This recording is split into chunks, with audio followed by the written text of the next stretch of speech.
राज्यमंत्रीचा पदभार स्वीकारल्याच्या नंतर आईचे आशीर्वाद घेण्याचं योग आज मला जुळून आलेला आहे. कदम परिवार म्हणून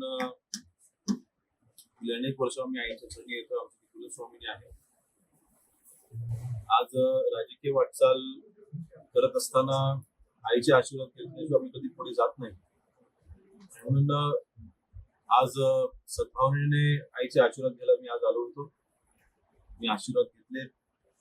आईच्या चरणी एवढीच प्रार्थना केली की आज महाराष्ट्राची सेवा करण्याकरिता जी मला संधी मिळालेली आहे, ही सेवा करत असताना आईने मला सद्बुद्धी देवो, मला शक्ती देवो, मला बळ देवो, एवढीच मी आईच्या चरणी प्रार्थना केली आहे.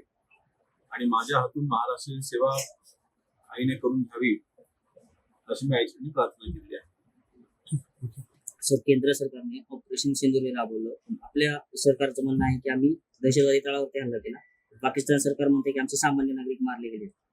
बघा, एक गोष्ट आपण लक्षात घेतली पाहिजे. ज्या पाकिस्तानाने जगामधील सर्व दहशतवाद्यांना आश्रय दिलेला आहे, बिन लादेन पण तिकडे सापडतो, दाऊद पण पाकिस्तानला आहे, असे इंटेलिजन्स आहे. म्हणजे जगभरामधील सर्व दहशतवाद्यांना आश्रय द्यायचं काम पाकिस्तान करतं. त्यामुळे त्याने सर्वसामान्य नागरिक आणि दहशतवादी ह्याबद्दल त्यांनी बोलूच नाही. किंबहुना आज जे काही ऑपरेशन सिंदूर झालेलं आहे, मी आपल्या देशाचे पंतप्रधान माननीय नरेंद्र मोदी साहेबांचं पुन्हा एकदा अभिनंदन करतो की त्यांनी इंडियन आर्मीला सूट दिली की तुम्ही कारवाई करा. आणि त्या कारवाईचं एक पहिला पाऊल म्हणून आज रात्री आपल्या सर्वांना कल्पना आहे की ऑपरेशन सिंदूरच्या अंतर्गत 9 दहशतवादी तळ ही उद्ध्वस्त केली गेली आहेत. आणि मला वाटतं भारताने आजपर्यंत कधीच बांगलादेश असो किंवा पाकिस्तान असो किंवा कुठल्याही कोणाहीवरती कधी पण भ्याड हल्ले केले नाही. म्हणून प्रत्युत्तर म्हणून मला वाटतं हे फक्त पहिलं उत्तर आहे. मगाशी देखील म्हटलं की वाघाने फक्त पंजा उघडलेला, अजून जबडा उघडायचा आहे. म्हणून मला वाटतं आज माझी मनातली इच्छा तरी अशीच आहे की आपण पीओके आता ताब्यात घेतलं पाहिजे. पाकिस्तानाचं जे काही दहशतवाद्यांना आश्रय देऊन भारताला त्रास देतो तो गेले अनेक वर्षापर्यंत चालू आहे, तो कायमस्वरूपी आता आपण संपवला पाहिजे. तुळजापूर ड्रग प्रकरणामुळे तुळजापूर बदनाम होत आहे. 22 आरोपी अजून फरार आहेत. आपण या संदर्भात काही करणार आहेत काय? आता लोकांमधून मागणी होती की आज तुम्ही येत आहे दर्शनाला. नाही, बघा, ड्रग्सच्या बाबतीमध्ये आमच्या सरकारची भूमिकाही स्पष्ट आहे.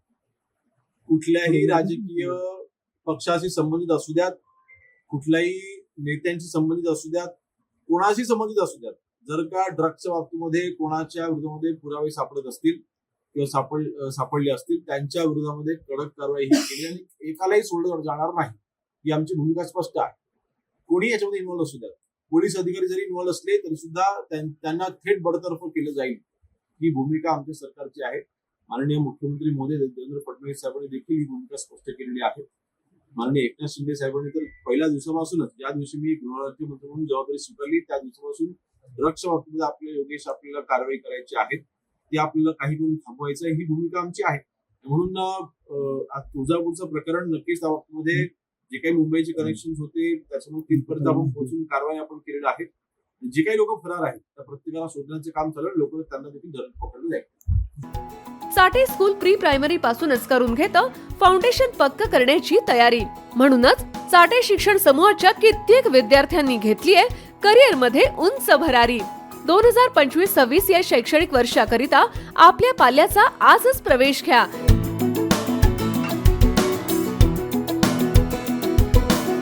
प्रवेशासाठी पत्ता Shri park society, Balaji hospital समोर, खराडी बायपास, पुणे 14.